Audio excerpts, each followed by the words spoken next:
High friends, welcome to my short video.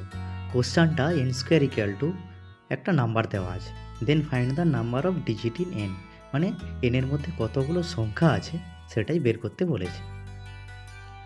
এই কোশ্চেনটা solve করার জন্য এই জিনিসটা জানতে হবে। 11 স্কোয়ার ইকুয়াল টু হয় 1 to 1, মানে দুটা 1 আছে, তাহলে 1 থেকে 2 পর্যন্ত যাব, আবার ব্যাকে 1 পর্যন্ত যাব।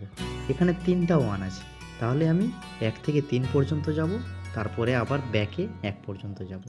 এখানে 5টা 1 আছে, তাহলে প্রথমে 5 পর্যন্ত যাব 1 থেকে, তারপরে আবার ব্যাকে 1 পর্যন্ত যাব। এটা হয় স্কোয়ার করলে। তাহলে এখানে সংখ্যাটা দেখো 7 পর্যন্ত আছে, তারপরে আবার 6 5 4 3 2 1 আবার ব্যাকে 1 পর্যন্ত আছে, তাহলে নিশ্চয়ই এটা 7টা 1-এর স্কোয়ার হবে। তাহলে এন স্কোয়ার ইকুয়াল টু হবে 1 2 3 4 5 6 7, এটা স্কোয়ার। এন ইকুয়াল টু হয়ে যাবে 7টা 1 1 2 3 4 5 6 7, তাহলে কতগুলো ডিজিট আছে? 7টা। তাহলে কোশ্চেনটার অ্যান্সার হবে option B is the correct answer of this question. Thank you.